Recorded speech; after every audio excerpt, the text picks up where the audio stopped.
सुनो, जब कथा सुनने के लिए पार्वती को ले जाने लगे तो गंगा जी के भाव नहीं आया, तो गंगा जी का वहां त्याग कर दिया। वहां पंचतरणी गंगा बन करके प्रकट है, लोग स्नान करते हैं। और बाबा आगे चलने लगे तो ध्यान करना भगवत प्रेमियों, नंदी को बाबा ने कभी नहीं छोड़ा। नंदी के कथा सुनने का भाव नहीं आया तो प्यारे नंदी को भी छोड़ दिया। वहां बैलगाम बन गया, बैलगाम है और वहां पर नंदी बैठे हैं। दर्शन करना, बद्रीनाथ आप जाओगे अमरनाथ की यात्रा में, रास्ते में मिलेंगे। सुनिए, जैसे ही आगे बढ़े तो प्यारे बाबा ने काले नाग का कभी त्याग नहीं किया। तो आज बाबा ने भैया हो यात्रा चलते चलते इस यात्रा में आगे बढ़े तो उस नाग का त्याग कर दिया, काले नाग का त्याग किया। तो वहां शेष बांध बन करके बैठे हैं, यह जगह जरूर देखना। और वहां से भैया काले नाग का त्याग कर दिया बाबा। जहां सुनने का भाव नहीं प्यारे, वहां एक कथा सुनी नहीं जाती। आएगा जरूर, कथा में भाव नहीं है तो आएगा जरूर, पर वो या तो किसी से लड़ मरेगा या किसी सो जाएगा और या फिर भाग जाएगा। ध्यान करना प्यारे भगवत प्रेमियों। और आज बड़े भाव से श्रद्धा से बैठ जाइए बाबा जी। और भगवत प्रेमियों आज बड़े भाव से कहा है, श्रद्धा से बोले हैं। पार्वती को अंदर ले जाने लगे। एक बात बताऊं, आप लोग कहते हैं ना, हम और आप सब लोग मिल करके जब जाते हैं तो प्यारे हो, जहां आप देखते हैं ना, कल आप देख रहे थे ना शाम को 4:30 बजे काले काले बादल होके आ गए थे, काले काले बादल छा रहे थे पृथ्वी में। जहां उमड़ होती है, जहां पृथ्वी की तेजस्वना बढ़ जाती है, जहां गर्मी बढ़ जाती है, जहां प्रेम बढ़ जाता है, तो बादल वहां उमड़ उमड़ करके आते हैं, वहीं बरस जाते हैं।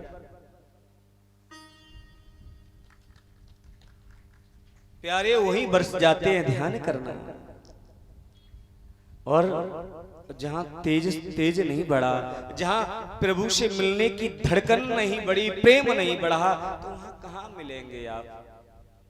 सुनो भगवत प्रेमियों, यहाँ सुंदर भाव से बाबा कह रहे हैं।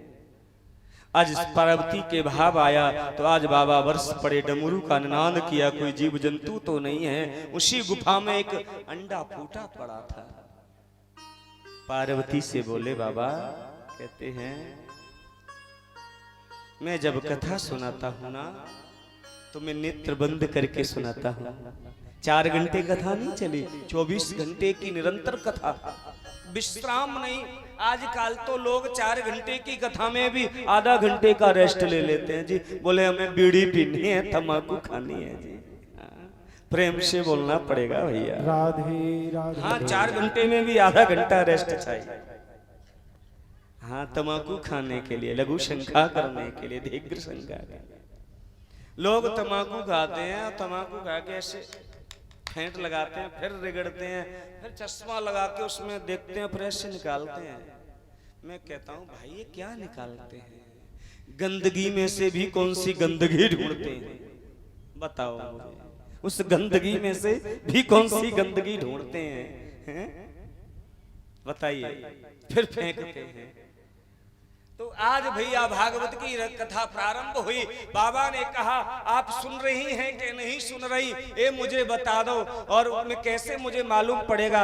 तब उन्होंने कहा, बड़े सुंदर भाव से कहा, आप बीच बीच में हूं करा देते रहना। बोले ठीक है। और आज बाबा ने नेत्र बंद कर दिए। जगदम्बा भवानी आसन लगा के बैठी हैं और हाथ जोड़ करके बाबा के चरणों में बैठी और कहा, और कथा चलने लगी। पार्वती जी प्रेम प्रेम से धीरे धीरे बीच बीच में ओम हाँ जी, ओम हाँ जी उकरा दे रही है, बोल रही है, कह रही हैं ओम हाँ जी, ओम हाँ जी। जैसे हम बीच बीच में राधे राधे बुलवाते हैं ना, ऐसे हूं करा देती जा रही है।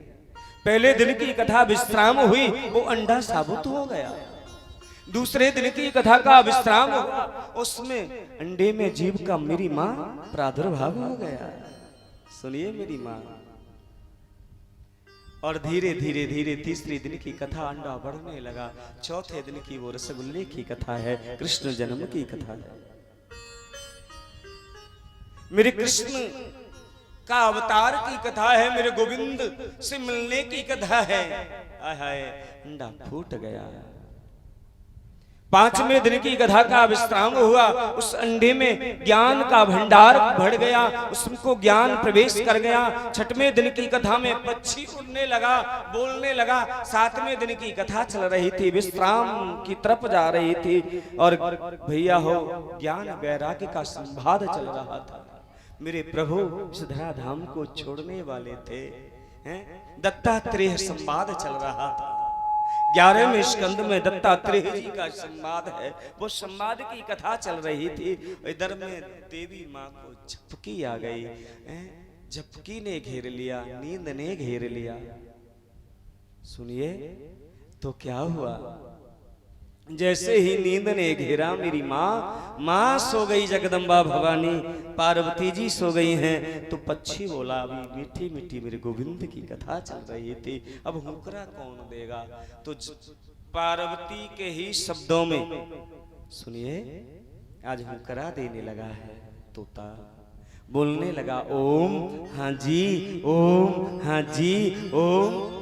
जैसे ही भागवत का विश्राम हुआ और जयकारा लगाया बाबा ने, बोले भागवत भगवान की जय।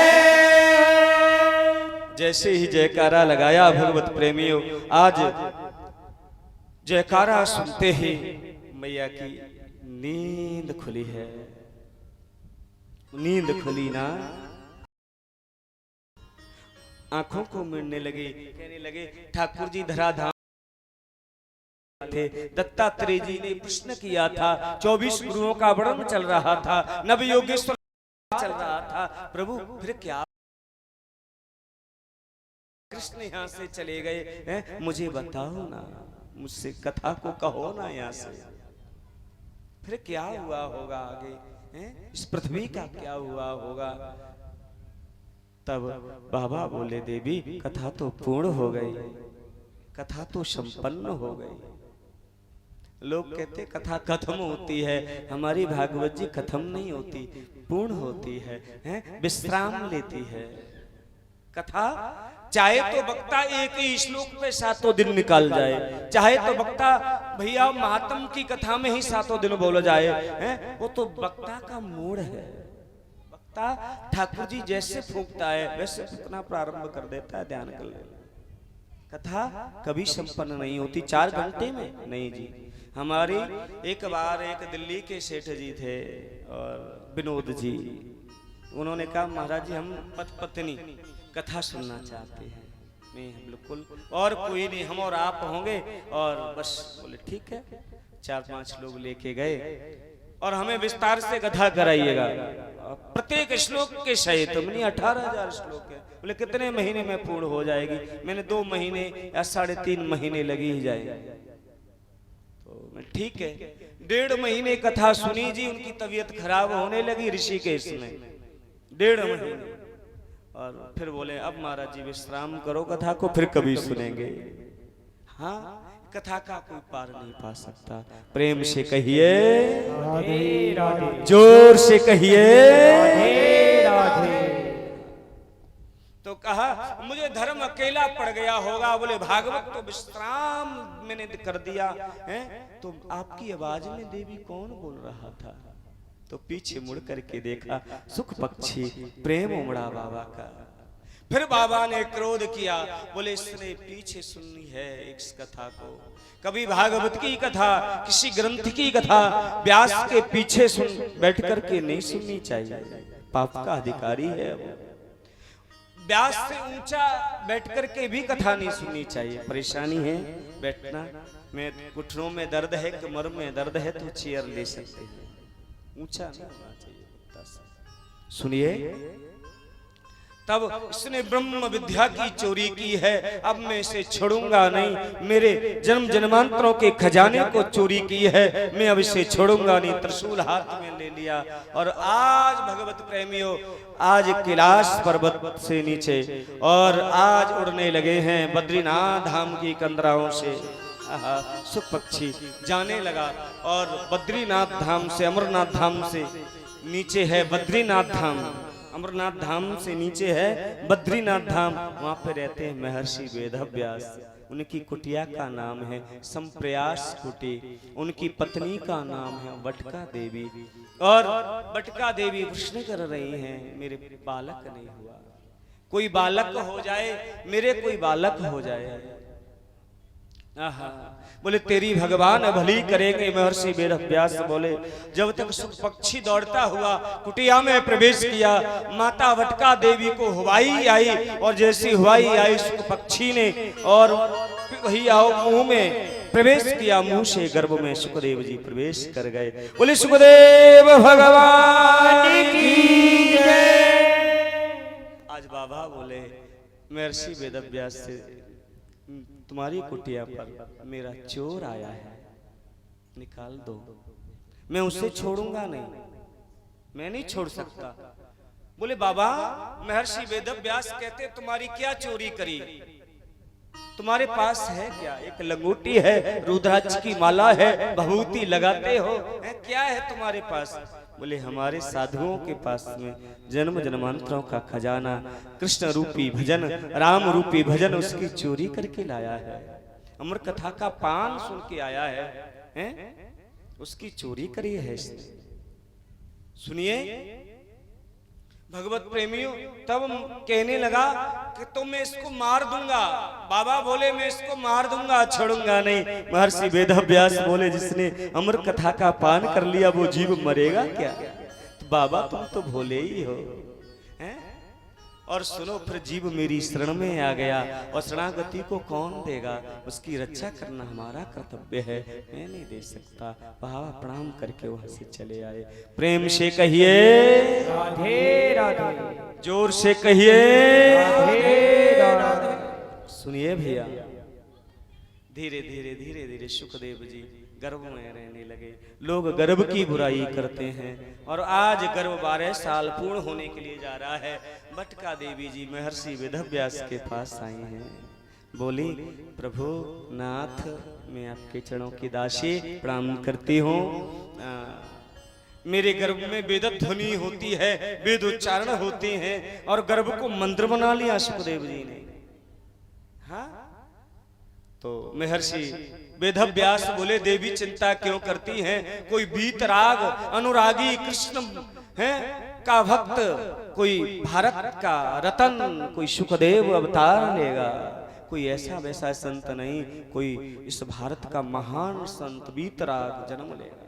पर आना क्यों नहीं चाहता? 12वीं साल चल रही है तो अब आज लगाई है महर्षि वेदव्यास ने, बेटा बाहर आओ, तुम्हारी माँ को तकलीफ होती है, तुम्हारी माँ को कष्ट हो रहा है, बाहर आओ। तो गर्भ से आवाज आई, पिताजी मैं बाहर नहीं आऊंगा। बोले क्यों? मुझे भगवान विष्णु की माया पकड़ लेगी। बोले मेरा आशीर्वाद है, माया का कोई असर नहीं होगा। हाय हाय हाय। तब कहा पिताजी तुम तो स्वयं उस माया के बंधन में बंधे हो, तुम क्या मेरे को आशीर्वाद देंगे? मुझे तुम्हारे आशीर्वाद की जरूरत नहीं। वो लक्ष्मी नारायण स्वयं, वो लक्ष्मी पति चल करके आए, वो कहें मेरी माया का असर नहीं होगा तो मैं जन्म जरूर लूंगा।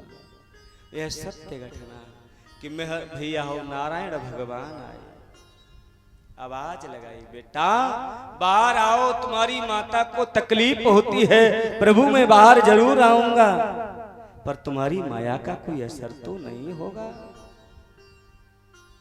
तब भगवान ने कहा मेरी माया का तुम पर कोई असर नहीं होगा, अब बाहर आइए। और मेरे प्रभु वहां से चले गए हैं, अंतर्ध्यान हुए। सुखदेव जी ने जन्म लिया, जन्म लेते ही नाल का अपने हाथ से तोड़कर कंधे पे डाल करके चलने लगे और आज देवता स्तुति करने लगे हैं। यम प्रव्रजंतमनुपेदमपेद कृत्यम दुहि पायनो ब्रह कातरया जोहा पुत्रेति तन्मतया तरवो हविनेदु सर्वभूत हृदय मुनिमानतोस्मि।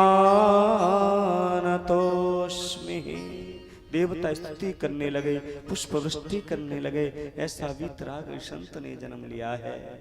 यम प्रव्रजंत मनुपेतम अपेत कृत्यम दुहि पायनो ब्रह कातरया जुहाव पुत्रेति तन्मतया तरवो हविनेधु सर्वभूत हृदय मुनिमानतोस्मि। साधारण संत नहीं, और उसकी ब्रह वेदना में ब्रह कातरया जुहाव, अपने पुत्र की ब्रह वेदना में द्विपायन, वो महर्षि वेदव्यास, महर्षि वेदव्यास का नाम था द्विपायन, और वह द्विपायन महर्षि वेदव्यास ब्रह वेदना में रोते हुए जा रहा है। पुत्रेति तन्मतया, पुत्र की ब्रह वेदना में तन्मय होकर रोए और आवाज लगा रहे हैं, पुत्र रुक जाओ, पुत्र रुक जाओ, पुत्र रुक जाओ। तब वृक्षों ने जवाब दिया, कहा ये तेरा कभी बाबा बना होगा, तुम इसके पोते बने होंगे, हैं? तुम क्यों रोते हो? ये तो ऐसा संत है, ना किसी स्त्री में फर्क जानता है, ना पुरुष जानता है, ना स्त्री जानता है, ना ये अपमान जानता है, ना ये सम्मान जानता है। ये तो एक दृष्टि से देखने वाला, समदृष्टि से सबको देखता है। ध्यान कर लेना, संत की कोई जाति नहीं होती, संत की कोई बिरादरी नहीं होती, संत तो सबको समदृष्टि से देखने वाला होता है। जिस भीतराग संत के लिए तुम रो रहे हो, ब्रह कातरया जुहाव, तुम इस ब्रह वेदना में रो रहे हो, क्यों रो रहे हो? ये भारत का कोई महान संत है। तब वृक्षों ने जवाब दिया, ए बताओ महर्षि वेदव्यास, हमारे भी फल जो होते हैं वो बेटे ही होते हैं? बोले हाँ, तो हम दुनिया के सुख के लिए, और लोग हमसे फल तोड़ तोड़ करके ले जाते हैं, अपनी भूख बुझाते हैं, हम तो रोते नहीं हैं। बताइए हम कभी रोए हैं? तो आप के जीवन में एक भगवत रूपी फल आया और कोई तोड़ करके ले जा रहा है, और ये भारत भूमि के लिए आ रहा है, तो तुम क्यों रो रहे हो? आय हाय, लौट के आ गए, प्रणाम करके आए। सुनिए आज, और मन में एक आज सुंदर भाव उमड़ पड़ा है, और भाव में बोल पड़े हैं, मैं कितना धर्मात्मा हूं, मेरे गर्भ से इतने पुण्यात्मा बालक ने जन्म लिया। सेवई पुंसो धर्मो या तो भक्ति मोक्षया अतुहि प्रयताया प्रेरात्मा संप्रसीदति। सबको कृष्ण देखने वाला समाधि में बैठ गया। महर्षि वेदव्यास बैठे हैं, समाधि में बैठे तो लोग खाने पीने में, हंसने गाने में लगे हैं, हंसने गाने में लगे हैं। तो मैं क्या करूं इस दुनिया के लिए? तो उन्होंने भैया एक वेद से 4 वेद बनाए। ये संसार उनकी आंखों में झूमने लगा। नेत्र बंद करके महर्षि वेदव्यास बैठे थे, उनके नेत्रों में झूमने लगा ये दुनिया। लोग सुबह जगते हैं और दुनिया स्नान करके, इत्यादि करके, नाश्ता करके और अपने दफ्तर को, कोई ड्यूटी को, कोई अपने काम काज के लिए निकल जाते हैं। दोपहर का भोजन करके सो जाते हैं, या चौपड़ खेलते हैं, या ताश खेलते हैं, या अपने भट्टे के लिए चले जाते हो। हिसाब किताब भी करना है भैया, हैं? फिर शाम को आया, फिर इस भैंसिन की सानी में लग जाना, गैयाओं का दूध निकालना, भैंसों का दूध निकालना, और फिर शाम का भोजन करके मेरी माँ बना देती, खा पी के सो जाना। यही तो करते हैं, और तो तीसरा काम नहीं है। यही 2 ही काम है, खाना और कमाना है। प्रेम से बोलना पड़ेगा, राधे राधे, जोर से कहना पड़ेगा, राधे राधे। इसी काम में हम और आप सब लोग लगे हैं, हैं? तब कहा मुझे कुछ करना चाहिए दुनिया वालों के लिए।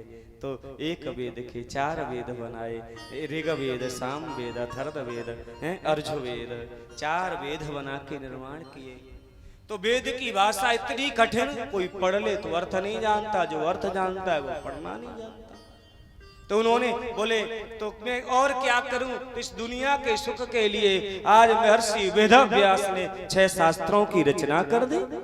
फिर भी मन में शांति न मिली तो 17 प्राणों को लिख दिया, फिर भी शांति न मिली। बोले लोग इस समझ नहीं पाए, कोई ऐसा ग्रंथ लिखूं जिसमें प्रेम ही प्रेम और भरा हुआ हो। एक बात बताऊं, कोई भी कवि हो और जब वो कवि ग्रंथ लिखता हो और उसको लिखे हुए ग्रंथ पर कोई भी राइटर हो अपनी कविता लिखता है या कुछ भी लिखता है, उसको खुद को शांति नहीं मिली तो प्यारे उस कविता को रिलीज नहीं करेगा, उस भजन को रिलीज नहीं करेगा। जब खुद संतुष्ट हो जाएगा, परिपूर्ण हो जाएगा, बोले भजन मेरा बढ़िया निकल जाएगा, तो ये दुनिया में उस भजन को रिलीज कर देगा। ऐसे ही प्यारे 17 प्राणों को रिलीज नहीं किया और अब मैं क्या करूं, शांति न मिले, तो महर्षि वेदव्यास के पास संत नारद जी का आगमन हो गया। तुदच्छया तीर्थमुह्यन्ति मानसः यत्र हंसा नृतमोह्यंस शिक्षयः। बोल पड़े संत नारद जी को महर्षि वेदव्यास ने प्रणाम किया। तब कहा एक पुराण की रचना और कर दो, तुम्हारी शांति अशांति जो है शांति में बदल जाएगी। बोले क्या लिख दें? बोले भागवत की रचना कर दो। बोले मैं नहीं कर सकता, अब मुझ पे बुढ़ापा आ गया। बोले जिस हंस को मोती चुंगने की आदत है, लिखा है तदंचया तीर्थ मानसः यत्र हंसा यत्र हंसः निगम मुहुंत शिक्षः। जिस हंस को मोती चुंगने की आदत है वो साधारण अन्न कैसे खाएगा? बताओ, जिस हंस को सरोवर में स्नान करने की आदत है वो साधारण जल में कैसे स्नान करेगा? आप भागवत रूपी सरोवर में स्नान करो, भागवत रूपी सरोवर में गोता लगाओ, भागवत रूपी गंगा में स्नान करो, तुम्हारे सारे कलमश दूर हो जाएंगे। आहा, सुनो प्रभु के भक्तों, सुनो मेरी माँ, सुंदर भाव। बोले अब तो बुढ़ापा आ गया। बोले संत की शरण में जब जीव आ जाए तो अच्छे अच्छे कर्म काम बन जाते हैं, अच्छे अच्छे काम। संत की शरण में जीव पहुंच जाए, भाव से पहुंचे, अभिमान के साथ नहीं। नाया देव चित्र पदम हर्षयो जगत पवित्रम प्रणगीयत कीर्ति। जब जीव संत की शरण में जाता है तो तीनों लोक पवित्र होते हैं। हाँ सुनिए, आज सुंदर भाव से बोल रहे हैं, आप भागवत की कथा को लिखो। बोले मैं एक अपने पूर्व जन्म का चरित्र बताया। हाँ, पूर्व जन्म चरित्र की कथा कही। सुनिए, मैं महर्षि वेदव्यास जी आपको पूर्व जन्म चरित्र अपना सुनाता हूँ। मैं पुणे जब पूर्व जन्म में एक दासी का पुत्र था, मैं जब गर्भ में आया था ना, मेरे पिताजी मुझे गर्भ दुनिया में आने से पहले मेरे पिताजी चल बसे। मैंने जन्म ले नहीं लिया, मैंने अपने पिता का दर्शन नहीं किया है, मैंने अपने पिता का दर्शन भी नहीं किया। उससे पहले पिताजी जा चुके हैं मेरे। मैं एक दासी, मेरी माँ ने मुझे जन्म दिया, एक मैं दासी का पुत्र, नितांत गरीब मेरी माँ। यदच्च अमरेशा जगत पवित्रम प्रणगीयते गृहसाः। संत की महिमा बहुत बड़ी है, सुनिएगा। तो मैं धीरे धीरे धीरे धीरे बड़ा हुआ तो मेरी माँ गोदी में लेकर संत की कुटिया पर गई, जहाँ संत चतुर्थ मास मनाते हैं। 4 महीना चतुर्मास का होता है। देवसैनी एकादशी से लेकर देवउठानी एकादशी तक चतुर्थ मास कहलाता है। वहां पर संत ज्यादा भगदड़ नहीं करते, एक जगह पर बैठ करके भजन गाते हैं, भजन सुनते हैं, माला का जाप करते हैं। तो मेरी माँ गई है और जाकर के बोली, मेरी माँ ने कहा मुझ पर गाय धोना आता है, मुझ पर सेवा करना आता है, मुझे अपना लो। तब संतों ने कहा हमारी धर्मपत्नियों के पास जाओ। और धर्मपत्नियों के पास गई तो आज मेरी माँ दासी थी और काम में दासी हूँ, मुझ पर मैं झाड़ू लगा लूंगी, मैं पोंछा लगाऊंगी, मैं गाय की सेवा करूंगी, मुझे रख लो। बोले ठीक है आप रहिए। बड़े प्रेम से भाव से रहने लगे। जैसे ही रहने लगी ना तो रात्रि को संत सत्संग करते मेरी माँ मेरे को गोदी में लेकर बैठ जाती और मुझे सत्संग सुनाती, फिर भोजन संत करते। और सुनो, इस स्वागत के लिए भजन में आइएगा, जब भजन गाएंगे ना, जब आइए बैठ जाइए। हाँ प्यारे भगवत प्रेमियों, आज सुंदर भाव है और सुंदर भाव में प्रवेश कर रहे हैं हम सब लोग। कहा कि मेरी माँ जब संतों को भोजन परोसती, संत जब भोजन करते, तो जब भोजन करके फ्री हो जाते, मेरी मैया क्या कहने लगी, मेरे संत मेरा नाम रख दिया पूर्व जन्म में रामदास, मैं रामदास हो गया, बालक रामदास। और जब मैं संत भोजन करके फ्री होते तो उनकी पत्तल से मैं झूठन उठाता, उस प्रसादी को मैं पा लेता। आय हाय हाय, शीत प्रसादी कहते हैं इसे, संतों की शीत प्रसादी है। शीत प्रसादी का जब नाम आता है तो मुझे एक कथा याद आ रही है। वृंदावन में एक संत हुए माधव दास जी। माधव दास जी का बहुत बड़ा नाम हुआ, बहुत बड़ा नाम।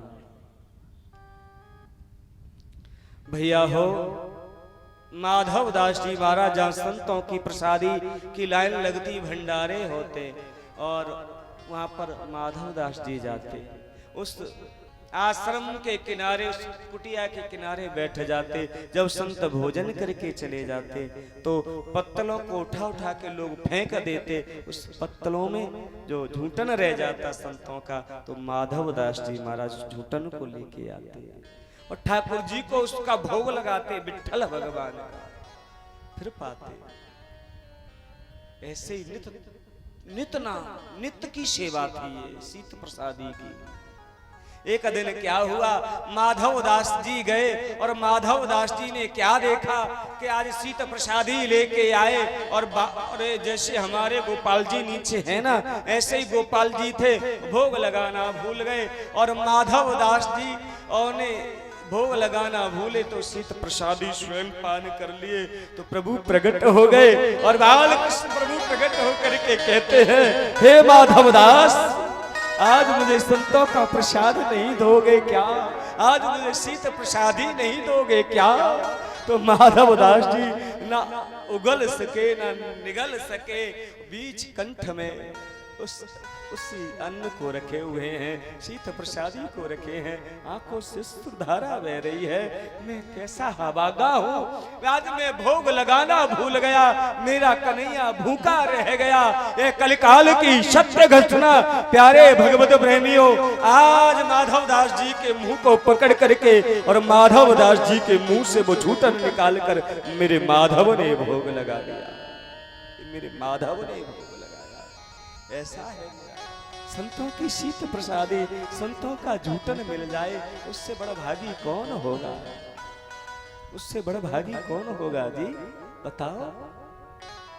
सुनिए, आज कहा मैं झूठन खाता था, मेरे माधव दास हो गया और मैं मेरे से रामदास रामदास कहते थे। जब सत्संग पूर्ण होने के लिए आया, सत्संग सुनते सुनते मैं एक ही चीज पर पहुंचा था कि संसार स्वप्न दत्त है, संसार किसी काम का नहीं है। ना कोई किसी की माता है, ना कोई किसी का पिता है, और कोई किसी का नहीं है। और स्पष्ट तुलसी बाबा लिख रहे हैं रामचरितमानस में, बड़ा सुंदर भाव लिख रहे हैं। मोह निशा जग सो अनेक हरा, देखें स्वप्न अनेक प्रकारा। ये संसार स्वप्न दत्त है।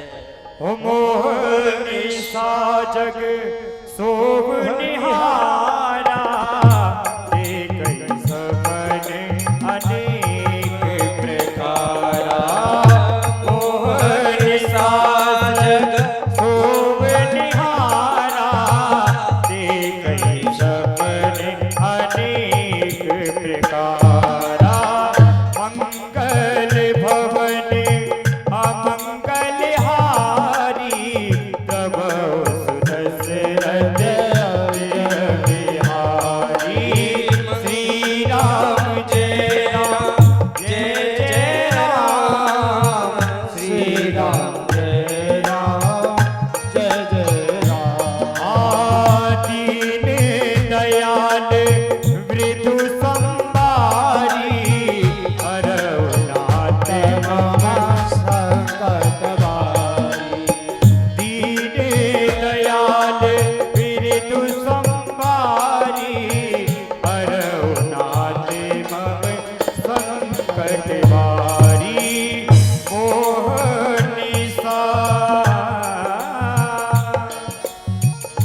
मोह निशा जग सोभ निहारा, देखै सपने अनेक प्रकारा। मोह निशा जग शोभन हारा, देखें स्वप्न अनेक प्रकारा। ये संसार स्वप्न दत्त है। जैसे स्वप्न में हम राजा बन गए, और स्वप्न में कभी हम भिखारी बन गए, कभी स्वप्न में देखते हम मर गए, रो रहे हैं। ऐसे ऐसे दृश्य देखते हैं। ऐसे ही भगवत प्रेमियों, ये दुनिया स्वप्न दत्त है। मैं कहने लगा संतों मुझे लेके जाना। मेरी माँ संतों के पास रोने लगी। संतों का चतुर्मास पूर्ण होने वाला था।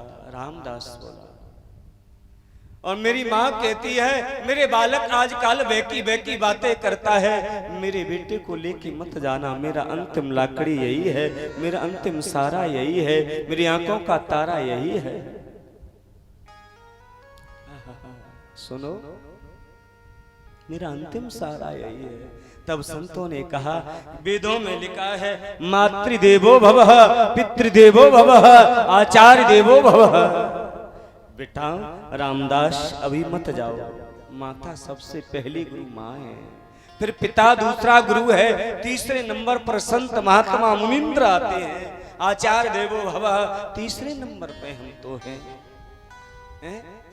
फिर बाद में तुम्हारी माँ इस धराधाम को छोड़ के चली जाएं, अपनी लीला संपन्न करके चली जाएं, तब आप बद्रीनाथ की कंदराओं में जाप करना। और ये मंत्र हम आपको दे देते हैं। ओम नमो भगवते वासुदेवाय। भागवत जी का 12 अक्षर 12 अक्षर का मंत्र है। और देखे चले गए। आज सेवा में लगे हैं। और एक दिन क्या हुआ, संत नारद जी बैठे हैं, रामदास बैठे हैं, कह रहे हैं ये मेरी माँ मेरे भजन में रोड़ा क्यों बन गई, मेरी माँ हट क्यों नहीं जाती, मर क्यों। कदाचित नारद जी कहने लगे मुझे सोचना नहीं चाहिए अपनी माँ के प्रति, पर मेरा भजन में मन इतना चला गया, मेरी माँ भजन नहीं करने देती। ऐसे ही आजकल लोग हैं। आजकल कोई बेटा संतों के पास जाना प्रारंभ कर दे तो पड़ोसियों के दर्द पहले होता है। फिर माता पिताओं से कहते हैं तेरा बेटा आजकल भारी भजनानंदी बन रहे हुए हैं, भारी तिलक लगा रहा है। और माता पिता घबराते हैं कहीं संत ना बन जाए, कहीं ये महात्मा नहीं बन जाए, बेकी बेकी बातों में रहता है। लोग बाग कहते हैं तेरा बेटा जब ड्रिंकिंग करता है तब नहीं बिगड़ा, जब तेरा बेटा मूवी थिएटर में जाता है तब नहीं बिगड़ा, तेरा बेटा जब भैया हो बड़ी बड़ी मीटिंग करता है, और जहां जो ऐसी मीटिंग जहां ऐसा खान पीन करते हैं वो मंच से कह नहीं सकते जब तेरा बेटा नहीं बिगड़ा है। जब तेरा बेटा अच्छे कर्म करता है, संत के पास जाए, सत्संग में जाए, तो तेरा बेटा बिगड़ जाएगा, तेरा बेटा संत बन जाएगा। सुन मेरी माँ, सत्संग में जाएगा तो तेरा बेटा बन जाएगा, सत्संग में जाएगा तो तेरा बेटा राम बन जाएगा, कृष्ण बन जाएगा, और तेरा बेटा दुनिया की महफिल में जाएगा तो तेरा बेटा शराबी कबाड़ी बन जाएगा। संत तो कृपा करते हैं, संत तो भगवत कृपा करते हैं, ध्यान रखना। हाँ सुनिए, आज कदाचित मन में भाव आया कि मेरी माँ मर क्यों नहीं जाती। एक दिन दूध धोने के लिए, गाय से दूध निकालने के लिए आई है। एकदा निर्धा गोहा दुह्यन्ति निसगां पति सर्पोपिष्टः दृष्टं कृपणा काल प्रचोदितः। एकदा निगथा गेहाद्वंती, एक दिन गाय धोने के लिए गई तो हरी हरी घास में काला काला सर्प बैठा। सर्पो प्रतिष्ठा, काला काला सर्प बैठा था और उस पर पैर माता का पड़ा, और मेरी माँ का जब पैर पड़ा तो धोखे से सर्प ने मेरी माँ को डस लिया। मेरी माँ को जैसे डसाना तो मेरी माँ उसी क्षण मूर्छा खा करके जमीन पर गिर पड़ी और ठाकुर जी को प्यारी हो गई। प्रेम से कहिए राधे राधे, जोर से कहिए राधे राधे। हाँ, मेरी माँ चली गई तो मैं बड़ी जोर जोर से रोया। एक आंख से ठंडे ठंडे आंसू गिर रहे थे, एक आंख से गरम गरम आंसू गिर रहे थे। महर्षि वेदव्यास बोले, भैया ये दो प्रकार के आंसू क्यों गिरे, इसका रीजन क्या है, इसका कारण क्या है, मुझे बतलाओ, मुझसे कहो। तब कहा, जो व्यक्ति दुख में रोता है तो गरम गरम आंसू गिरते हैं। दुख के दिन बड़े कर्रे निकलते हैं। दुख के एक दिन भी एक साल के बराबर होता है, युगों के बराबर होता है। और प्यारे सुख का महीनों के महीने कब निकल गए मालूम नहीं पड़ता, कहाँ निकल गया, कैसे निकल गए, उस सुख के दिनों को महसूस नहीं करते। जो व्यक्ति सुख में रोता है तो ठंडे आंसू गिरते हैं। जब रामदास बोला, मेरे लिए दुख इस कारण था कि मेरी माँ जन्म देने वाली मेरी माँ दुनिया को छोड़ के चली गई, मुझे छोड़ के चली गई। सुख ये था कि जो भजन में रोड़ा बन करके बैठी थी वो अट गया, इसलिए सुख था, इसलिए दो प्रकार के आंसू गिरे। शरीर का भैया अग्नि संस्कार करके आज संत नारद जी आगे बढ़े तो बद्रीनाथ की कंदराओं में जाकर के एक पैर पर खड़े होकर प्रभु का भजन किया, नितांत भजन करने लगे। ओम नमो भगवते वासुदेवाय। श्री हरि चतुर्भुज नारायण भगवान हृदय में प्रकट हो गए। हृदय में प्रकट हुए तो आज भैया हो मेरे प्रभु ने आकाशवाणी कर दी। आकाशवाणी करके कहा, अभी तुम्हारे कुछ कर्म शेष बाकी हैं, अगले जन्म में तुम्हें मिलेंगे। जब मैं अगला जन्म लेके आया तो भैया एक दासी का पुत्र, स्वयं संत ब्रह्मा जी का मानस पुत्र, और मैं ठाकुर बांके बिहारी का नारायण भगवान का परम लाडला शिष्य, परम लाडला, मैं उनका भक्त बन करके आया। संत नारद, मैं संत नारद बना, एक दासी का पुत्र संत नारद बन गया। बोलो, संत की कृपा से। देवदत्ता में हम वीणा स्वरम विभूषितम, और वो लक्ष्मी की वीणा मुझे नारायण भगवान ने मुझे दे दी है, प्रसन्न होकर। बताओ, मैं एक दासी का पुत्र था तो भागवत की रचना कर दो आप प्रभु, संत कृपा हो जाएगी। तो आप भागवत की रचना करी है तो 4 श्लोक की भागवत मुझे मेरे ब्रह्मा ने, मेरे पिता ने मुझे दी। 4 श्लोक की भागवत आज ब्रह्मा जी ने दी, वह संत नारद जी ने महर्षि वेदव्यास को दी। महर्षि वेदव्यास ने 4 श्लोक के 18,000 श्लोक बनाए। 13 भैया हो 12 स्कंध, 365 अध्याय। इस भागवत में 365 अध्याय हैं, 18,000 श्लोक हैं, 12 स्कंद हैं।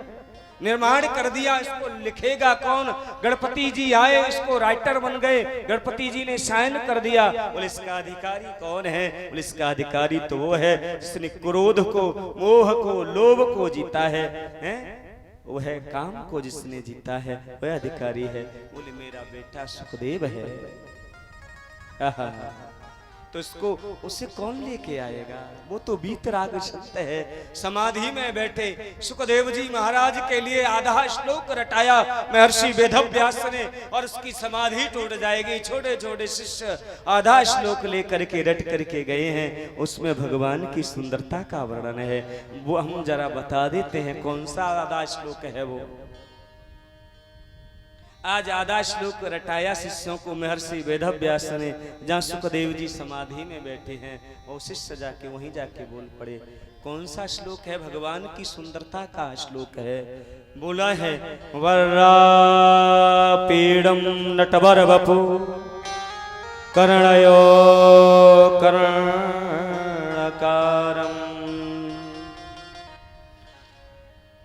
विप्रहदवास कनक कपिशं बेजयन्ती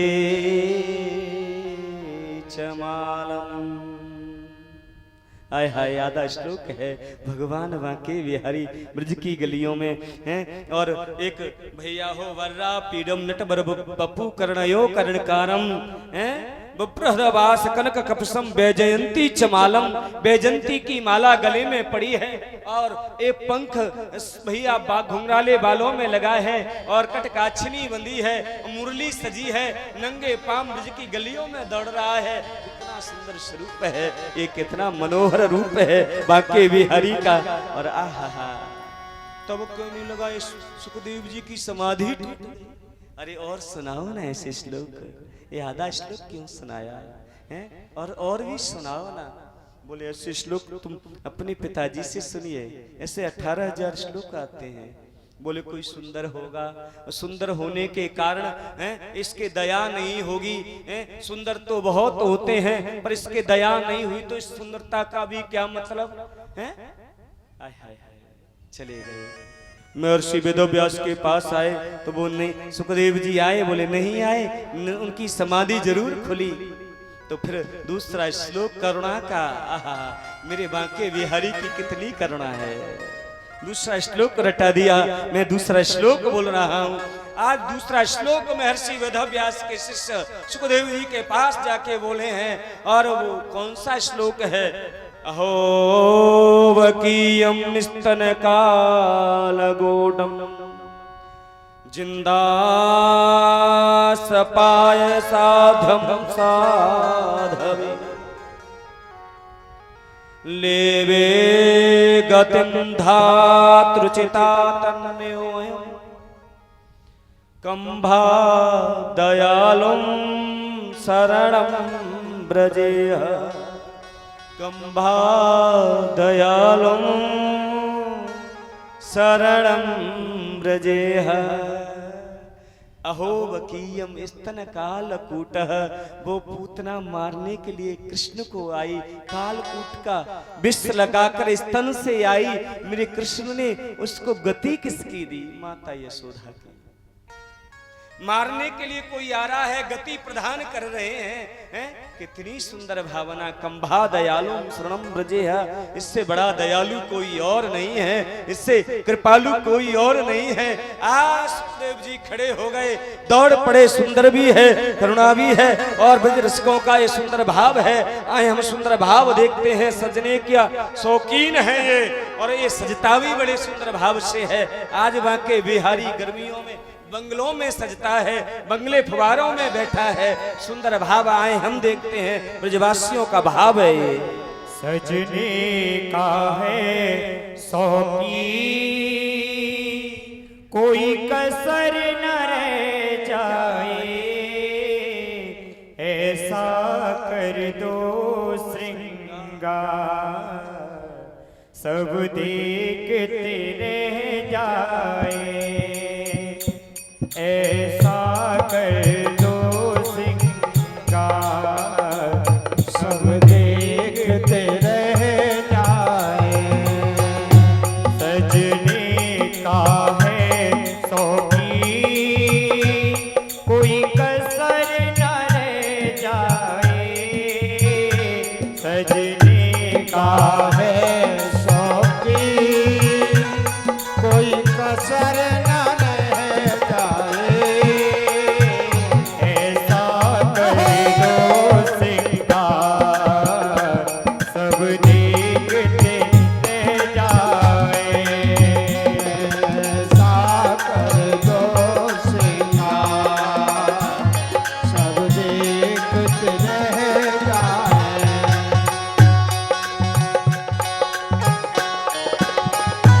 हरि बोल। मीठी मीठी तालियों की सेवा करते हुए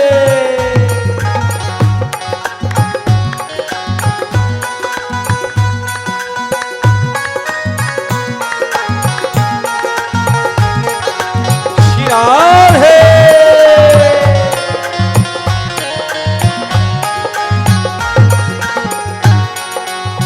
ओ जब सावरा सजता है सारी दुनिया सजती है।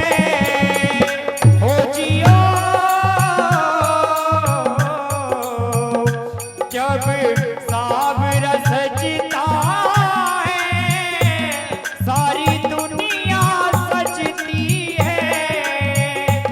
उसे इतर छिड़कते हैं सारी दुनिया महकती है। उसे इतर छिड़कते हैं सारी दुनिया महकती है। ओ गजरे का हर एक फूल बागों का हर एक फूल गजरे में लग जाए। ऐसा कर दो श्रृंगार सब देखते रह जाए। ऐसा कर दो श्रृंगार सब देखते रह जाए।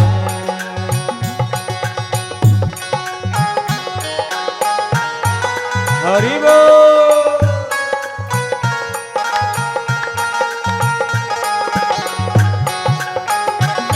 श्री राम है।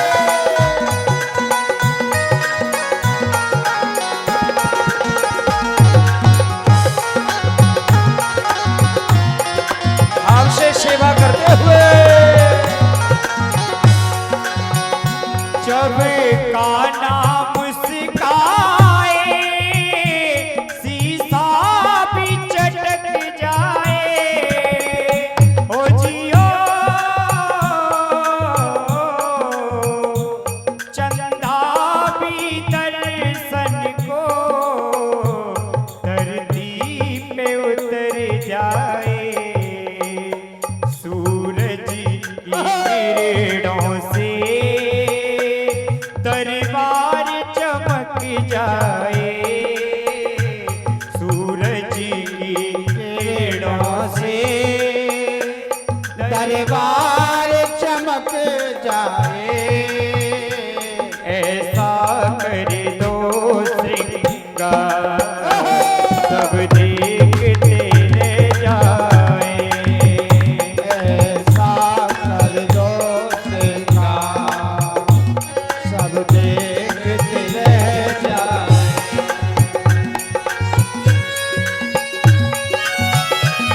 हरि बोल।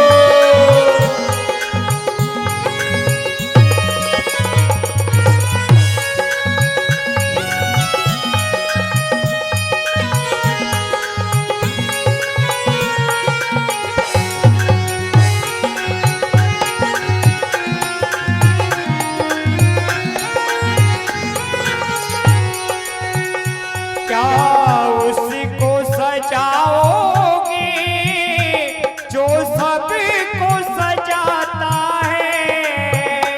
क्या उसको खिलाओगे जो सबको खिलाता है।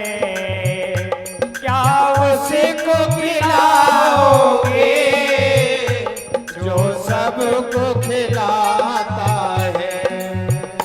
बस भाव के सागर में मेरा श्याम डूब जाए। बस भाव के सागर में मेरा श्याम डूब जाए। ऐसा कर दो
बस इतना ध्यान रखना, इतना ना सज जाए। ओ जियो बस इतना ध्यान रखना, इतना ना सज जाए। इस सारी सृष्टि की उस नजर न लग जाए। इस सारी सृष्टि की उस नजर न लग जाए। श्री गुरुदेव चरणों में भावों के भजन गाए। श्री गुरुवर चरणों में भावों के भजन गाए। ऐसा कर दो श्रृंगार सब देखते रह जाए। ऐसा कर दो श्रृंगार सब देखते रह जाए। ऐसा कर दो श्रृंगार सब देखते रह जाए। ऐसा कर दो श्रृंगार सब देखते रह जाए। ओ ऐसा कर दो श्रृंगार सब देखते रह जाए। ऐसा कर दो श्रृंगार सब देखते रह जाए। ओ सब देखते रह जाए। सब देखते रह जाए। ओ सब देखते रह जाए। सब देखते रह जाए। ओ सब देखते रह जाए। सब देखते रह बोल वृंदावन बिहारी लाल की जय हो। इतना सुंदर स्वरूप है मेरे बिहारी जी का। जी फेंटा बांधते रहिए, बोलिए नहीं, धीरे धीरे प्यार नाल, प्यार से, श्रद्धा से, और बात ना करिए। हाय हाय क्या बात।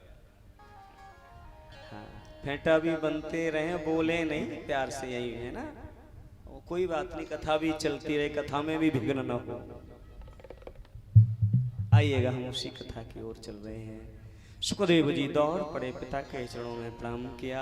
सुखदेव जी की परीक्षा लेने के लिए जनक जी के पास भेजा और परीक्षा में सफल हुए और भागवत को सुखदेव जी को यह भागवत प्रदान कर दी। जैसे ही भागवत प्रदान की है तो भागवत लेकर के आए। सुनो, अब सूत जी महाराज बोले, 88,000 ऋषियों ने प्रश्न कर दिया, कहा कि प्यारे इस परीक्षित कौन है? तब सूत जी महाराज कहते, मैं परीक्षित की कथा सुनाना नहीं चाहता। जिससे कृष्ण कथा उदय होती हो, जिससे भागवत चर्चा उदय होती हो, उस चरित्र को मैं जरूर सुनाऊंगा। प्रेम से कहिए राधे राधे। हाँ, सुनिए, महाभारत का अंतिम समय चल रहा था। हाँ, महाभारत का जब अंतिम समय चल रहा था, दुर्योधन की जंगाओं को तोड़ दिया गया था और दुर्योधन की जंगाओं को तोड़ दिया, मौत की एक एक श्वास गिन रहा था दुर्योधन। सुनो, वहां पर अश्वत्थामा पहुंचा। अश्वत्थामा ने कहा, अश्वत्थामा बोल पड़े कि भैया तेरी जंगाएं किसने तोड़ी हैं? बोले भीम ने तोड़ी हैं। तो आप हमें मंत्री पद नहीं दिया, नहीं आज ये है, आपके एक भी नहीं मारे जाते। बोले आज मैं पुनः मंत्री पद तुझे देता हूं, अपने रक्त से तिलक कर दिया। बोले मैं पांडवों को अभी आपके चरणों में डाल देता हूं और उनके सिर तेरे चरणों में डाल दूंगा।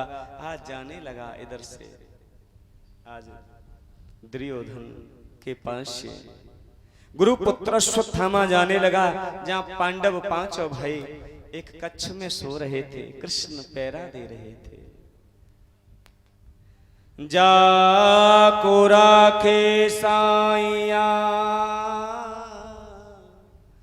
मार सके नहीं को, बाल नबा का कर सके जो जग बेरी हो। जिसका रक्षक गोविंद है, जिसका रक्षक मेरा कृष्ण है, माधव है, उसे कौन मारेगा भैया। मेरे भगवान एक बात पर जरूर हंसते हैं। लोग कहते हैं ना मैं तुझे छोड़ूंगा नहीं, मार दूंगा। भगवान कहते हैं जिसका रक्षक मैं हूं, जिसकी डोरी मेरे हाथ में है, हे मूर्ख तू उसे क्या मारेगा।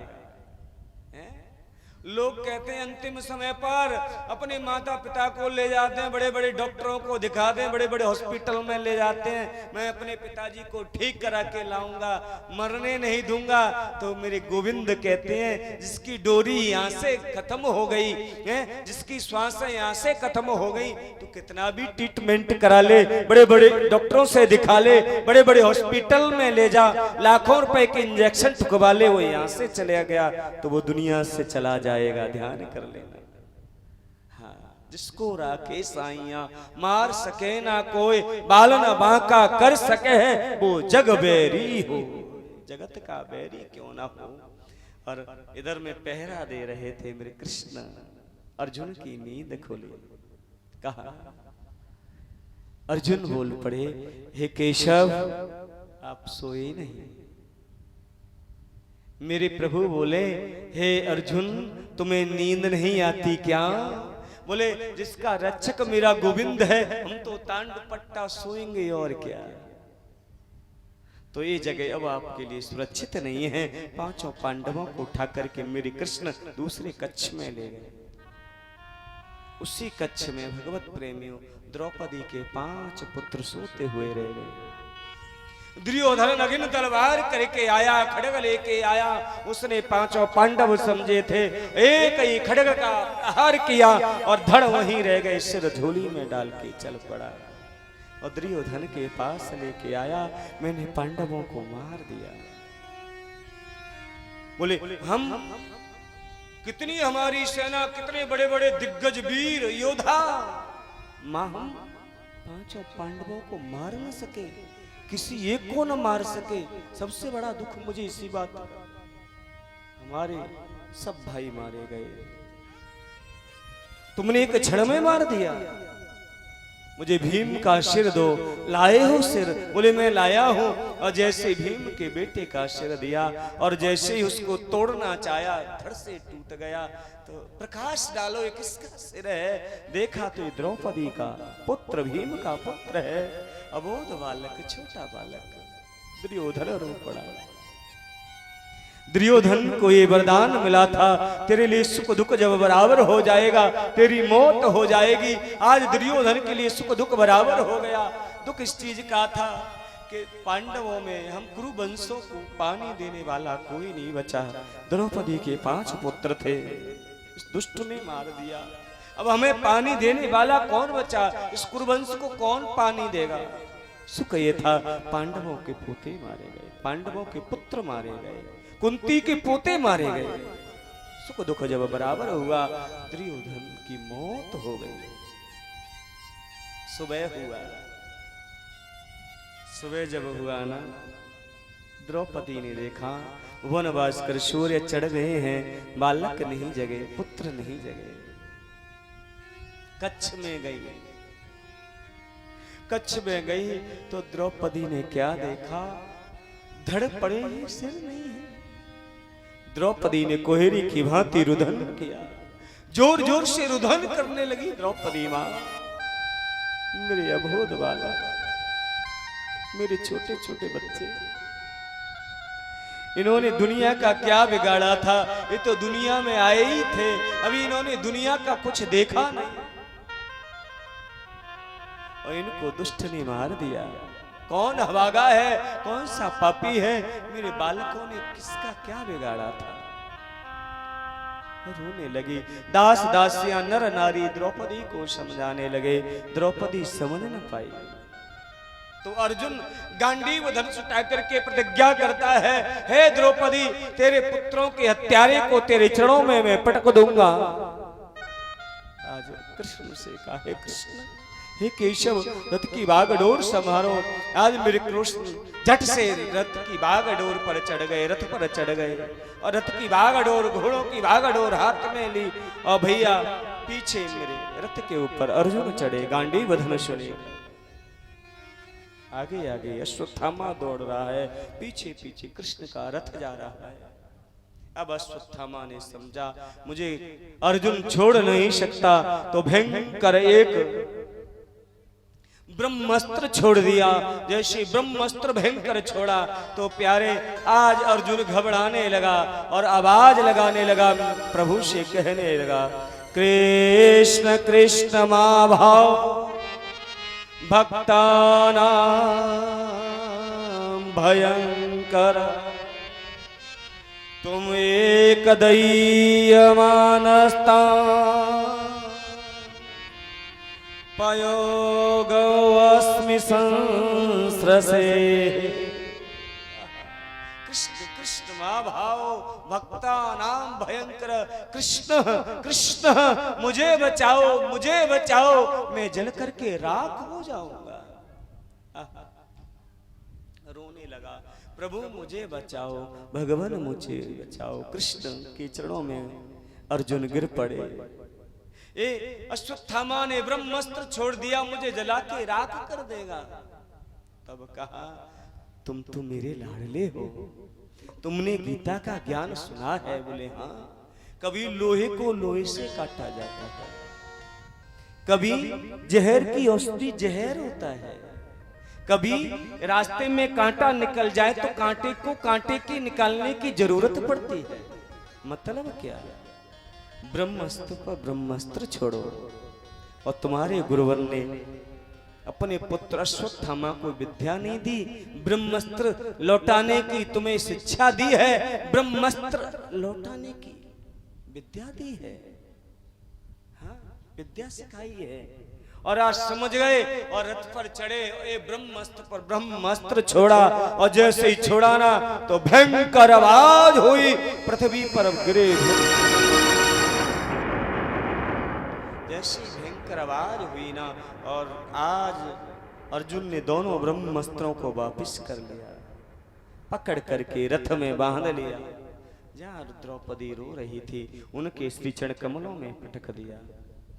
द्रौपदी, तेरे पुत्रों का हत्यारा आ गया है, बोलो मैं क्या करूं, कैसे मारूं? देवी तुम कहो, जैसे मार दूंगा। आहा, द्रौपदी बोली है, कृष्ण की बहन है, कृष्ण की सखी है, कृष्ण के प्रेमी कभी बदले की भावना रखते ही नहीं है। जो कृष्ण से प्रेम करते हैं, जो भगवान से प्रेम करते हैं, वो बदले की भावना नहीं रखते। चाहे उनके साथ दुनिया वाले कितना भी गलत करें, फिर भी बदले की भावना नहीं। द्रौपदी ने कहा, मुंचता मुंचता ब्राह्मणो नितराम गुरु, मुंचताम मुंचताम में सह ब्राह्मणो नितराम गुरु। छोड़ दो इसे, छोड़ दो बालक को, छोड़ दो। बोले क्यों? बोले इसको मारने से मेरे पुत्र वापस नहीं आएंगे। अरे मेरे पुत्र ही तो मार दिए, मेरे सिर पर मेरे पतियों का हाथ तो है, मैं जीवन जी लूंगी, मैं अपने जीवन का गुजारा कर लूंगी। द्रौपदी बोली, तुम्हारी माता गुरु मां गोमती, तुम्हारे गुरु द्रोणाचार्य हैं, इस युद्ध में मारे गए एक विधवा नारी श्री तुम्हारी गुरु मां गोमती एक पुत्र के सहारे जी रही है, और इस पुत्र के सहारे को तुम मार दोगे, एक माँ के पुत्र को मार दोगे। इसके मारने से मेरे पुत्र वापिस तो नहीं आएंगे। बता दो, हैं? उस माँ के दुख को समझो। मुंचताम मुंचताम में सह ब्राह्मणों नितराम गुरु, से छोड़ दो। भगवान के भक्त के साथ कोई भी कितना बुरा करे पर वो बदले की भावना चाहते ही नहीं है। द्रौपदी ने मना कर दिया, नहीं मारो तो भैया हो। आज धर्मराज युधिष्ठिर जी महाराज से पूछा अर्जुन ने, भैया क्या करें, जो वेदों में लिखा है वही करो। भीम भैया खड़े हो गए उसी सभा में, हे अर्जुन तुम नहीं मारोगे तो मैं अपनी गधा से इसका प्राणांत कर दूंगा। नकुल सहदेव कहते हैं मजरे भैया सत्य कह रहे हैं। उसी सभा में हमारे परम पूजनीय अर्चनीय वंदनीय श्री कृष्ण ठाकुर बांके बिहारी खड़े हैं, शांत। आहा, वहां पर गए हैं, वहां पर जाकर के पूछा अर्जुन ने प्रणाम करके, मैं क्या करूं, मैं तो धर्म संकट में पड़ गया, मुझे क्या करना चाहिए। तब कृष्ण ने जवाब दिया है, ब्रह्म बंधुर हंतव्य आतताये वदारयन् मय्या भयोप्यनाथं परिपापनुपागम। ब्रह्मबंधु हंतव्य आतताहि वदारयण, ये ब्राह्मण है इसे छोड़ दो। ब्रह्मबंधुर हंतव्य, ये ब्राह्मण है इसे छोड़ दो, ब्रह्म हत्या लग जाएगी। पर ये पापी है, अत्याचारी है, बालकों का वध किया है, इसको मार दो। भगवान कृष्ण कह रहे हैं छोड़ दो, मार दो। हैं बात समझ में नहीं आई अर्जुन के, करें तो करें कहा। तुलसी बाबा ने तुरंत जवाब दे दिया, लिख दिया, परहित सरस धर्म नहीं भाई, पर पीड़ा सम नहीं हदमाई। तुलसी बाबा लिख रहे हैं, परहित सरस धर्म नहीं भाई, पर पीड़ा सम नहीं अधमाई। राम सिया राम जय जय राम, अभी बोलिए राम सिया राम जय जय राम। हो मंगल भवन अमंगल हारी, प्रभु सुदशरथ अजर बिहारी। राम सिया राम जय जय राम, राम सिया राम जय जय राम। परहित सरस धर्म नहीं भाई, पर पीड़ा सम नहीं हदमाई। प्यारे तब कहा ये बालकों का हत्यारा है इसे मार दो, और ये ब्राह्मण है छोड़ दो। समझ गए, गीता का ज्ञान सुना था। अधम व्यक्ति का मरना समाज में अपमान कर दो। समाज में कोई प्रतिष्ठित व्यक्ति हो, है समाज में जिसका नाम हो, समाज में उसका अपमान कर दो उस व्यक्ति का। प्यारे उस मरने से कम नहीं, तिल तिल रोजीना मरेगा। जब जब उस बात को याद करेगा, हर क्षण मरेगा, हर वक्त मरेगा। मारने के बाद तो चिता चढ़ जाएगा, फिर तो उसका कुछ भी नहीं। जब जब वो अपमान को याद करेगा तब तब मरेगा। तो आज उसको समाज में घसीट लिया। अश्वत्थामा को आदि चांद के बाल निकाल दिए, सिर के आधे बाल निकाल दिए, आदि दाढ़ी के बाल, मूछ आदि निकाल दी, और मणि लगी थी, मणि को छीन लिया और धक्के दे करके समाज से निकाल दिया। प्रेम से बोलना पड़ेगा राधे राधे, जोर से कहना पड़ेगा राधे राधे। जब निकाल दिया ना भैया हो, आज अश्वत्थामा अपनी कुटिया पर अट्टहास करने लगा। काम तो मैंने मरने के की है, मैं तो बच गया है, मैं तो कितना बढ़िया हूँ, उसे अपमान महसूस नहीं हुआ। ऐसे दुष्ट व्यक्ति भी होते हैं जो समाज में अपमान भी हो जाए फिर भी कोई गम नहीं, हाँ फिर भी पाप करेगा ही करेगा। लोग ऐसे ही होते हैं आज की दुनिया। ये लोग है ना ऐसे ही हैं, ध्यान करना। ओ प्यारे प्रभु जनों सुनिए। तो उसने देखा कि मैंने इनके पानी पीने वाला कुरुवंश में कोई छोड़ा नहीं। पर एक बात याद आ गई, जब महाभारत में चक्रव्यूह की रचना में अभिमन्यु मारा गया, चक्रव्यूह की रचना में जब अभिमन्यु मारा गया, उसकी पत्नी थी उत्तरा, और उत्तरा उस समय गर्भावस्था में थी, बालक को जन्म देने वाली है। वहीं से ब्रह्मास्त्र छोड़ दिया, कुटिया से ही उस बालक को मारने के लिए। सुनिए, इधर मेरे गोविंद क्या कर रहे हैं? एक रथ मेरे गोविंद, एक पैर मेरे गोविंद का रथ के ऊपर रखा है, एक पैर जमीन पर है, और घोड़ों की लगाम है, डोरी मेरे प्रभु के एक हाथ में है। कुरुवंश नारियों को है, कुरुवंशियों को एक हाथ से आशीर्वाद दे रहे हैं, और अपनी विदाई मेरे बांके विहारी ले रहे हैं। जब एक दृश्य देखा, इधर एक घटना घट गई। जब ब्रह्मास्त्र छोड़ा ना, तो एक अबला नारी, एक विधवा, बाल विधवा, श्वेत कपड़े पहने हुए, चिल्लाते हुए, चीखते हुए आई है।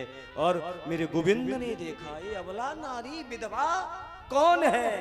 ये है उत्तरा, और प्यारे अभिमन्यु की पत्नी उत्तरा। और आज उसने द्रौपदी, उसकी सास, उसकी तरह नहीं सोचा कि मैं छत्राणी हूं, मैं अपने चीर की रक्षा स्वयं करूंगी, मेरे पति रक्षा करेंगे, मैं इनकी सहायता लूंगी। जब बाद में दुर्योधन ने, दुष्ट दुर्योधन ने, दुशासन ने झट से साड़ी का पल्लू खींचा, तब हाथ उठाया, हे कृष्ण, हे गोविंद, हरे मुरारी, हे नाथ नारायण वासुदेव, हे अपनी बहन की लाज बचाओ। तब मेरे गोविंद चले आए, चीर की रक्षा करी। पर द्रौपदी की तरह नहीं सोचा, ये तो द्रौपदी से भी आगे बढ़ गई। इसने तो ना सास की शरण ली, ना ससुर की शरण ली, ये तो गोविंद की ओर दौड़ पड़ी है, और गोविंद की शरण में आई है। क्या कहा है? भागवत निवेदन कर रही है, भागवत जी कह रही है, श्लोक प्रमाण में दे रहा हूं। पाय पाय मायोग देव देव जगत्पते,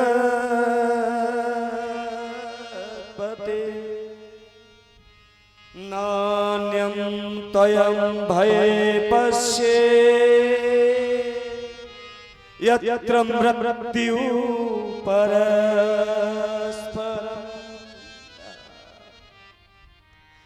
प्रभु पाय पाय मां योगिन देव देव जगतपते, हे प्रभु मुझे बचाओ, पाय माम पाय माम पाय माम, पाय पाय महायोगिन, हे प्रभु पाय माम मुझे बचाओ। देव जगतपते, हे जगत के पिता मुझे बचाओ, मैं तो मरना चाहती हूँ।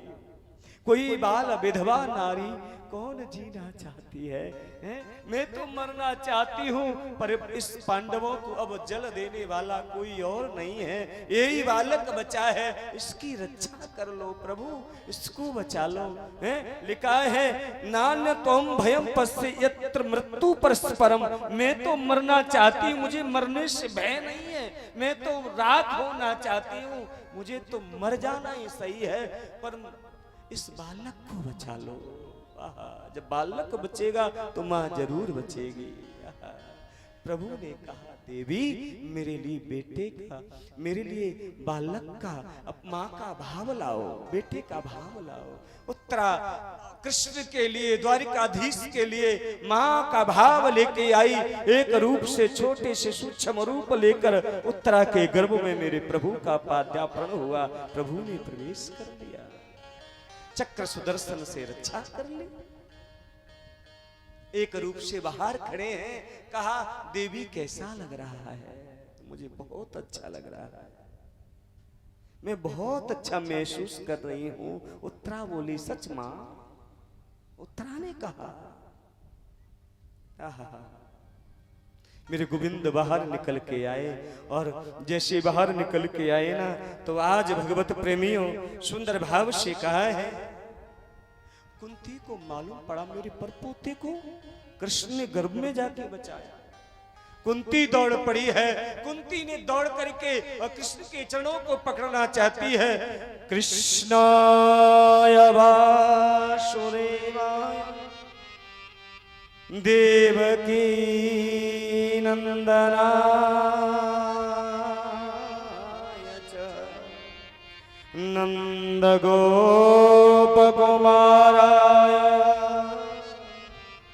गोविंदाय नमो नमः। प्रभु कृष्णाय वासुदेवाय देवकी नंदनाय च नंदगोपकुमाराय गोविंदाय नमो नमः। मैं तुम्हें प्रणाम करती हूँ हे देवकी नंदन है मैं कुंती तुझे प्रणाम करती हूँ, तू जगत का पिता है। तो कृष्ण कहते बुआ ओ बुआ तुम उल्टी गंगा क्यों बहा रहे हैं? अरे सुनो, सभा में कहते हैं मेरे कृष्ण, अरे सभा में बैठे हुए सुनते हैं मेरी बुआ मुझे जगत का ब्रह्मांड का मालिक बताती है। तुम तो जगत पिता हो, तुम तो जगत के फूफा हो। तुम मुस्कुरा के एक बार बुआ कह देते हैं तो मैं भूल जाती हूँ। कुंती कहती हैं तुम तो जगत के पिता हो, तुम जगत के फूफा हो, तुम देवकी नंदन मेरी भाभी के पुत्र बन करके भले ही आए, तुम तो जगत के पिता हो। मैं प्रणाम करूंगी आज, मुझे कोई रोकने से भी नहीं रुकूंगी। देवकी नंदनाय च नंद गोप कुमाराय गोविंदाय नमो नमः। मैं प्रणाम कर रही हूं। ये भाव है कुंती का। तो भगवान बोले माँ मुझे मेरी बुआ भगवान कहती है तो वरदान मांगो। हे धर्मराज युधिष्ठिर जी महाराज तुम सबसे बड़े हो, आज पहला वरदान तुम मांगो। क्या लेना चाहते हैं? मैं धर्म से रहूं, मैं झूठ न बोलूं, यह वरदान मुझे दे दो। तथास्तु। जैसे ही भगवत प्रेमियों कहा कि तो फिर जैसे भैया भीम का नंबर आया, भीम ने कहा मुझे वरदान दे दो। मैं लोग भोजन भट्ट कहते हैं, मैं भोजन अधिक करता हूँ, हंसते गाते हर क्षण मैं बस प्रभु का गुणगान गाऊं। हे गोविंद तेरा भजन करूं, ये वरदान मुझे दे दो। सुनो भगवत प्रेमियों, सुंदर भाषा में कहा है आज मेरे प्रभु कहते हैं अर्जुन का नंबर आया, अर्जुन आप वरदान ले लो। तब कहा प्रभु मेरे और आपके कई रिश्ते हैं, आपकी बहन सुभद्रा मेरे लिए भी आई है, जीजा साले का भी रिश्ता है, हम मामा फूफी के भी हैं और हम भाई भाई का भी रिश्ता है, और तीसरा रिश्ता एक हमारा जो अनमोल रिश्ता है गुरु और शिष्य का। आप मेरे गुरु हैं, मैं तेरा शिष्य, ये सदैव हमारा ये रिश्ता बना रहे, मेरे हृदय में भाव बना रहे। तथास्तु। नकुल सहदेव को आशीर्वाद दिया। धीरे धीरे धीरे धीरे नंबर आया सुभद्रा का, कुंद भैया, और जैसे ही द्रौपदी का भी नंबर आया, सखा सखी का भाव, बहन भाई का भाव, जो प्रेम के जो रिश्ते हैं वो बने रहे। तथास्तु।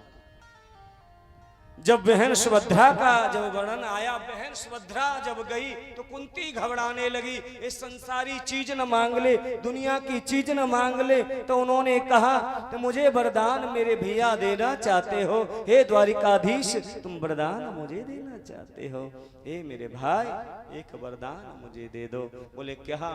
कृष्णं त्वदीय पद पंकज पंजरान्ते अदैव मे विशतु मानसराज प्राण प्रयाण समहे कपवात पित्य चरण कंठाय वरोदन विधौ स्मरण कृष्णं त्वदीय पद पंकज पंजरान्ते अदैव मे विशतु मानस राजहंस। हे मन रूपी राजहंस अभी आपके चरणों में फंस जाए। तब कहा, कृष्ण कहते हैं बहन इस वरदान को लोग बुढ़ापे में मांगते हैं। तब का कंठावरुद्धन, कंठ जब अवरुद्ध हो जाते हैं, अंतिम समय आता है, खप अड़ जाता है, जब दुनिया वाले याद आते हैं, भगवान तेरा नाम याद नहीं आता, मुझे देना चाहते हो तो मेरा मन रूपी पिंजरा अभी तेरे चरणों में फंस जाए। कृष्णम त्वदीय पद पंकज पंजरान्ते। तेरे पंकजों में पंकज चरण और मन रूपी राजहंस ये पिंजरा तेरे चरणों में फंस जाए। मैं भजन तेरा करना चाहती हूँ, मैं तेरे चरणों की दासी बनना चाहती हूँ। ये वरदान मुझे दे दे। तथास्तु, आशीर्वाद दे दिया। प्रेम से कहिए हे राधे, जोर से कहना पड़े राधे राधे।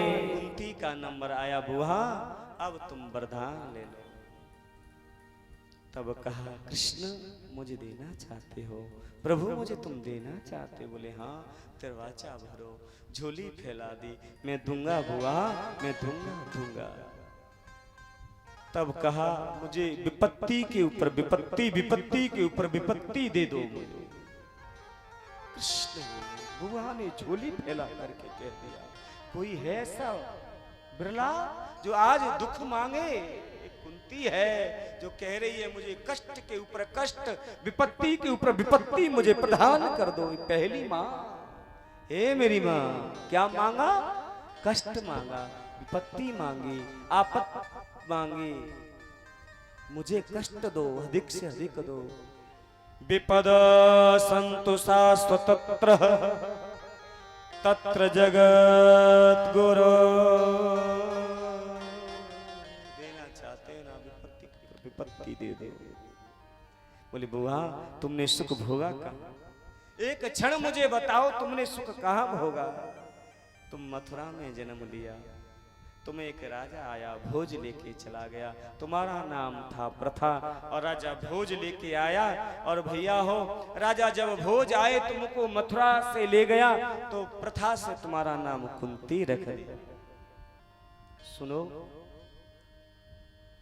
और दूसरे जगह पर तुम पली, और भरी जवानी में एक संत को तुमने भोजन कराया, और भोजन करा करके उस संत ने वरदान दिया, जिस देवता का तुम आह्वान करोगी वो देवता तेरे कक्ष में आएगा, उसी से तेरे बालक हो जाएगा। वो संत की तूने बात न मानी, उसकी परीक्षा लेने के लिए क्वारी में तेने सूर्य को आह्वान कर लिया, और तेरी क्वारी के से कर्ण पैदा हो गया है। और इस दुनिया से छिपने के लिए, अपने इस चरित्र को छिपाने के लिए भरी जवानी में प्रथम पुत्र तूने जलाशय में बहा दिया। वही प्रथम पुत्र, दोनों पुत्र महाभारत में आमने सामने लड़ रहे हैं, माँ के सामने एक दूसरे को मारने के लिए तुड़ रहे हैं। माँ खड़ी है, कैसे कहे? माँ के लिए बहुत बड़ा कष्ट है, पिता के लिए बड़ा कष्ट है जब बेटे दोनों लड़ते हैं, झगड़ते हैं, एक दूसरे के लिए मारने के लिए तैयार होते हैं। माँ रोती है, इस देखने से पहले मैं मर जाती। बोल, तेरे सामने तू कह ना सकी, कितना बड़ा कष्ट है। दूसरी बात, तेरा विवाह हुआ तो राजा जन्मजात से पांडु रोग से पीड़ित, उसको एक ऋषिवर का श्राप लगा था, सहवास की कामना लेके जाएगा तो जल करके राख हो जाएगा। तेरी एक राजा की दूसरी पत्नी जिसका नाम था मांद्री, और सुनो, और वो तो प्रभु की कृपा, संत की कृपा, जिस देवता का आह्वान किया तेरे गर्भ से 3 बालक हुए। मांद्री ने कहा मुझे भी पुत्र चाहिए बहन, तो अश्विनी कुमारों को आह्वान किया तो नकुल सहदेव उस मांद्री से पैदा हुए। बताओ, और राजा पांडु सूर्य छिपने से पहले भोजन करते। एक दिन सूर्य छिप गया था, तो भोजन राजा कैसे करें? तो आज भैया हो, मांद्री अपने महलों पर चढ़ गई तो पुनः सूर्य भगवान दर्शन के लिए उमड़ पड़े, देखने के लिए निकल पड़े। पुनः प्रकाश हुआ, कुंती ने भोजन कराया और राजा भोजन करके फ्री हुए तो मांद्री नीचे आई तो एकदम अंधेरा हो गया। तब राजा पांडु ने पूछा, अभी तो उजाला था, अंधेरा कैसे हो गया? एकदम अभी तो प्रकाश था। बोले तुम्हारी रानी मांद्री है ना, वो इतनी सुंदर है, उसको देखने के लिए सूर्य निकल पड़ा। अच्छा, मैं भी देखना चाहता हूं। जैसे ही भैया हो सहवास की कामना लेकर के राजा मांद्री को देखा और वो शराब भूल गया, तो वो जल करके और प्यारे हो उसके शरीर के टुकड़े टुकड़े हो गए। एक विधवा नारी कुंती मांद्री को सती होना पड़ा। 5 पुत्रों को तुमने पाला, 100 पुत्र प्रत्येक दिन मारने का प्रयत्न करते हैं। कभी लाछा गृह में तुम्हारे पुत्रों को जलाने का षड्यंत्र होता है, तो कभी जहर देके तुम्हारे पुत्रों को मारने का षड्यंत्र करते हैं, कभी तुम्हारी पुत्र वधू को सभा में निर्वस्त्र करते हैं। 12 साल का वनवास, 1 साल का अज्ञातवास, वो महाभारत हुआ। एक क्षण तेरे लिए सुख आया वाला ही है, फिर तुम दुख मांगने लगे हो। द्रौपदी कुंती मुआ कहने लगी, कृष्ण से रो करके कहती है, विपदो नैव विपद संपदो नैव संपद विपद नैव नारायण विस्मृति संपन्नारायण स्मृति। विपदो नैव विपदः, विपत्ति हुए है, ये दुनिया का सुख मिल जाए ये बड़ी विपत्ति है। जब सुख आता है तो हरि को भूल जाते हैं। वो सबसे बड़ा लिखा है, विपद नैव नारायण विस्मृति। सबसे बड़ी विपत्ति वो है, कौन सी है? कुंती कह रही है कृष्ण से, सबसे बड़ी विपत्ति वाला दिन कौन सा है? विपद नैव नारायण स्मृति ही। जिस दिन नारायण नाम लेना भूल गए उस दिन सबसे बड़ी विपत्ति है। प्रभु से प्रार्थना करो, जिस दिन हमने भजन नहीं किया, प्रभु का नाम उच्चारण नहीं किया, उस दिन मेरे जीवन से कैंसिल कर दो। आज मेरे जीवन में इस दिन को मत जोड़ो। सबसे बड़ा विपत्ति का दिन वो है। और सुंदरकांड में तुलसी बाबा लिख रहे हैं, इसी श्लोक का उल्टा मार दिया है। तुरंत तुलसी बाबा ने लिखा है और भाव में लिख रहे हैं, कहे हनुमंत विपत्ति प्रभु